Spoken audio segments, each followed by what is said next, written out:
Pancasila akan terjaga dengan sangat rapi dan baik. Undang-Undang Dasar 1945 akan terlindungi dengan baik. Syariat Islam yang akan mengayomi seluruhnya nanti. Maka di Eropa, pemimpin-pemimpin besar Amerika, PBB itu sudah biasa dan meyakini pemimpin dunia ke depan adalah khilafah Islamiyah. Lalu kenapa di Indonesia ada orang yang kebakaran jenggot? Memang mereka nggak punya jenggot. Dia tahu hamba Allah ini suka berkuda. Dan alhamdulillah punya banyak kuda di pesantren. Saya katakan, saya sudah lama mencari-cari seperti ini. Kata beliau, abang bawa ya, katanya. Masya Allah, begitu mulianya beliau. Abang bawa ya, katanya. Saya tahu itu harganya ratusan juta. Tapi beliau tidak ragu sedikit pun. Kalau abang suka, abang bawa ya. Pakai ya bang, katanya. Masya Allah. Maka saya jadi malu pada diri ini. Akhlak Rasulullah ada pada beliau.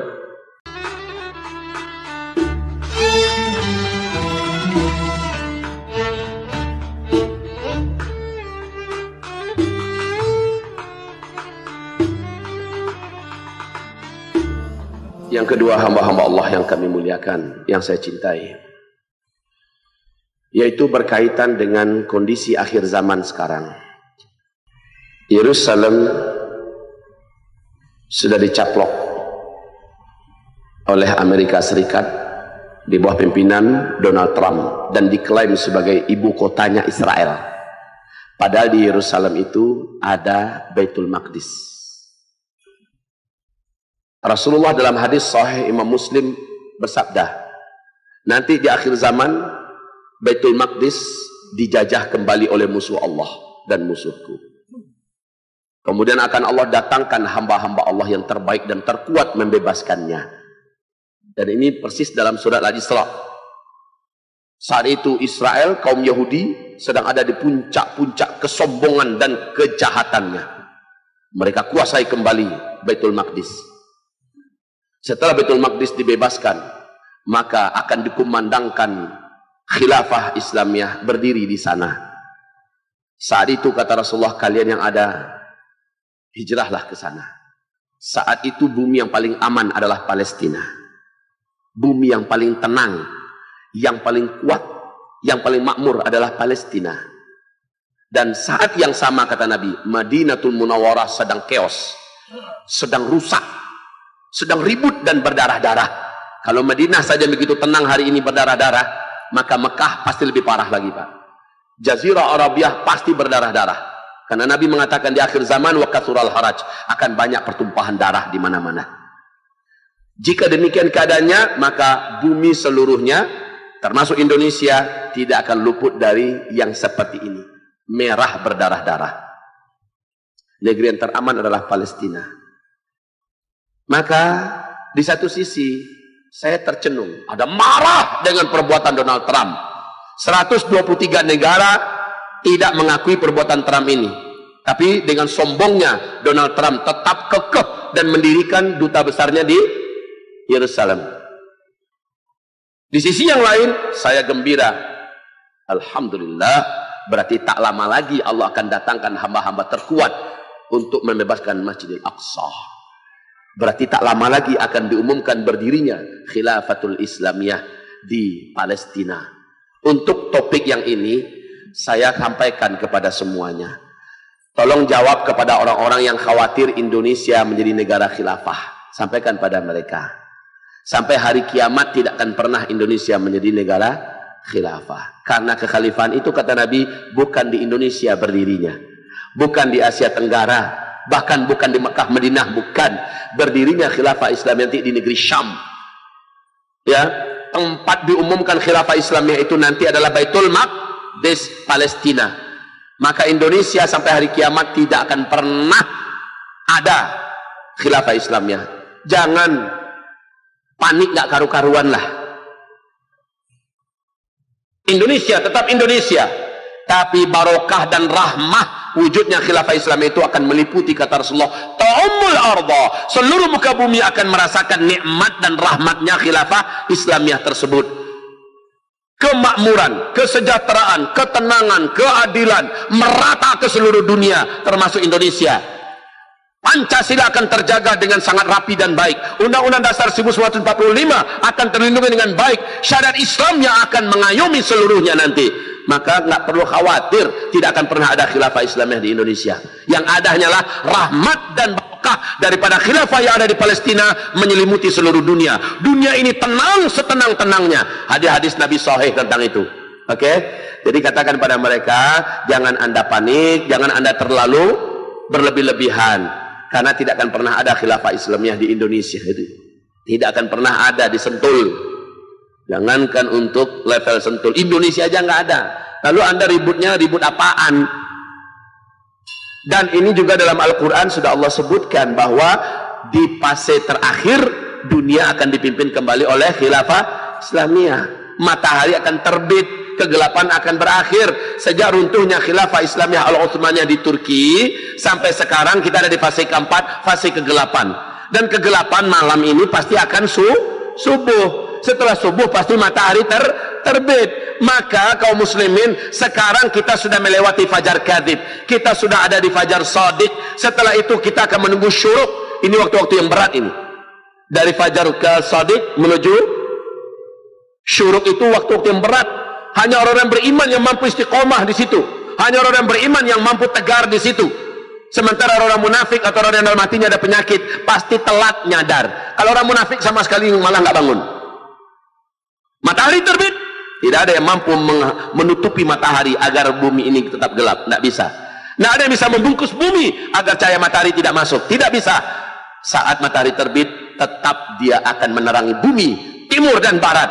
Kaum muslimin saudaraku, di akhir zaman ini adalah sebuah kepastian, dan kitalah akhir zaman itu. Kalau menurut Amerika, CIA di New York Times dengan resmi mengatakan bahwa dunia nanti seluruhnya di atas tahun 2020 akan kembali dipimpin oleh khilafah Islamiyah. 15 negara terkuat di dunia yang punya intelijen terbaik di dunia setelah duduk di New York pada bulan Februari 2012. Pembicaraan mereka membicarakan siapa pemimpin dunia di atas tahun 2020. 4 opsi yang mereka munculkan. Pertama adalah Amerika, yang kedua adalah Cina, yang ketiga adalah mafia-mafia internasional atau geng-geng global yang punya jaringan global. Yang keempat adalah khilafah Islamiyah. Mereka kupas satu persatu sesuai dengan kapasitas kemampuan dan analisa mereka. Rontok Amerika, rontok Cina, rontok mafia-mafia global ini. Dan ketika pembicaraan kepada khilafah Islamiyah, maka mayoritas sepakat khilafah Islamiyah lah yang akan kembali memimpin seluruh dunia.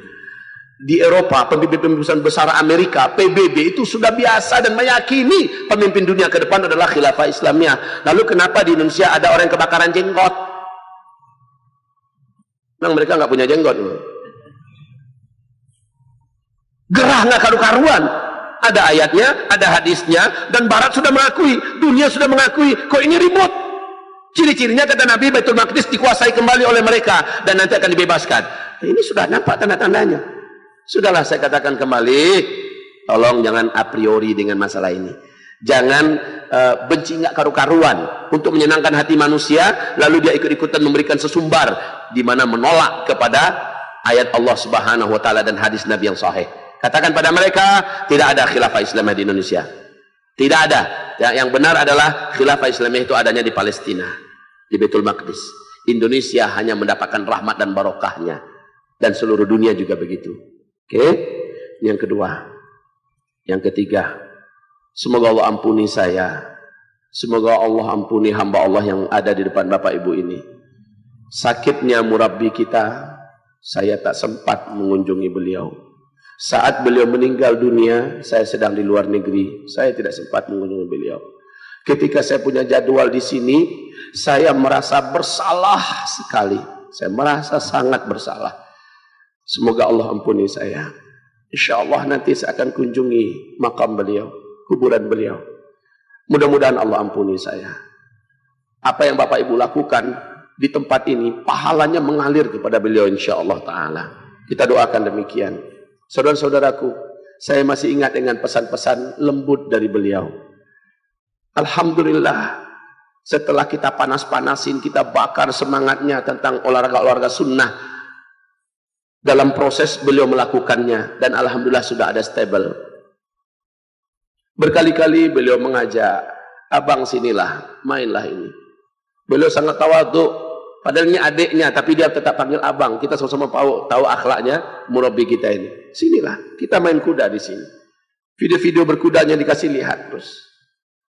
Dan alhamdulillah kita berkunjung terakhir kepada beliau. Mata ini lama melihat sebuah pelana yang sangat cantik yang ada dipajangnya di bodi kayu dari kuda. Bodi kuda dari kayu. Cantik betul pelana itu. Dia lihat mata ini melihat, abang suka katanya. Dia tahu hamba Allah ini suka berkuda.